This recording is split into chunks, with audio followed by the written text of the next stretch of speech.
سلام دوستانو، خدای دې وکړي چې روغ جوړ او خوشاله اوسئ. زموږ ټولې ویډیوګانې تاسو ته د جنسي اړخه پوره معلومات درکولو دپاره دي، نو موږ سره اوسئ.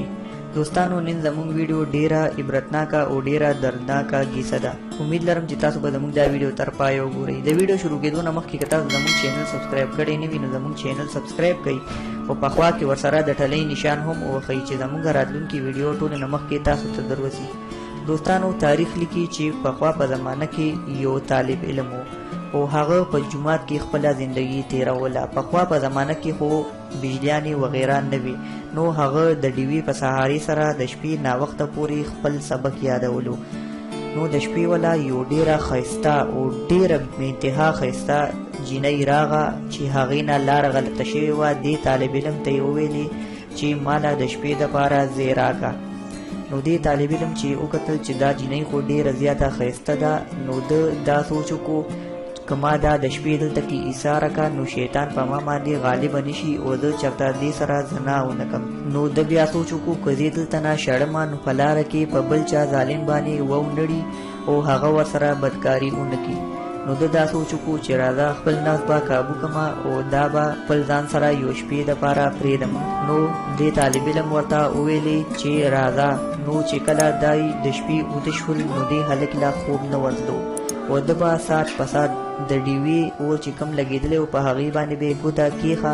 چې کله به یې ګوته وسوځېده نو ګوته به یې رستو که. ده څو ځل دا کار وکړو، دې جینۍ له هم خوب نه ورتلو د دې د یرې چې دا طالب علم ما سره څه ونه کړي. دې جینۍ ده ته کتل او ده ګوته په ډیوه باندې سوځوله او واپس یې رستو کوله. چې کله سهار شو نو دې هلک ورته وویلې چې بس زه شابه په تېره شوه، اوس ته خپله لاره وګوره او خپل کور ته ځه. دې جینۍ وویل چې په خدای مې قسمي والله که د دلته نه لاړه شمه چې تر څو پورې تا ما ته دا نه ویلي چې تا ټوله شپه خپله ګوته ولې په ډیوه باندې سوځوله او بیا دې دوباره خوښوله او بیا دې دوباره سوځوله. دې هلک ورتل چې دا ته په دې کارونو کې ګوتې مه او ته خپل کور ته ځه. ما تاله د شپې دپاره ځای درکړو، تا شپه وکړه او ځه اوس ته ځه. د جینۍ ورسره ډېر زیات ضد وکړو او ډېر زیات یې مجبوره کړو. نو دې طالب علم ورته ویلې چې د شپې به ماله شیطان راغو او ما ته به یې وویلې چې دا وګوره ډېره ښایسته جینۍ ده او هېڅوک هم نشته، راځه او بدکاري ورسره وکړه. نو ما به خپله ګوته په ډیوه باندې ونیوه او ما به خپل نفس ته دا وویلې که ته د دې دنیا اور برداشت کولی شي نو بدکاري ورسره وکړه او که د دې دنیا اور نشي برداشت کولی نو بدکاري ورسره مه کوه.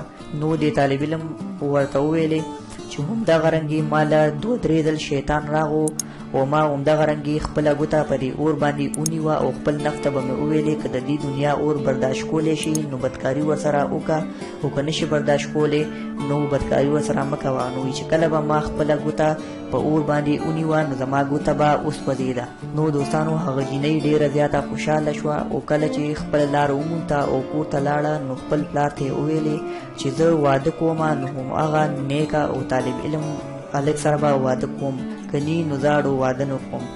نو دوستانو، د هغې جینۍ بیا هماغه هلک سره واده وشو.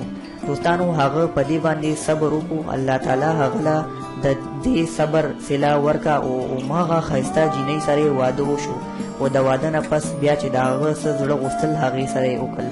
نو دوستانو، امید لرم چې ستاسو به زموږ دا ویډیو خوښه شوي. که ستاسو زموږ دا ویډیو خوښه شوي نو زموږ دا ویډیو لایک کړئ او نورو دوستانو سره یې هم شیر کړئ چې هغوی ترې نه هم ګټې واخلي. راتلونکي ویډیو پورې د الله په امان.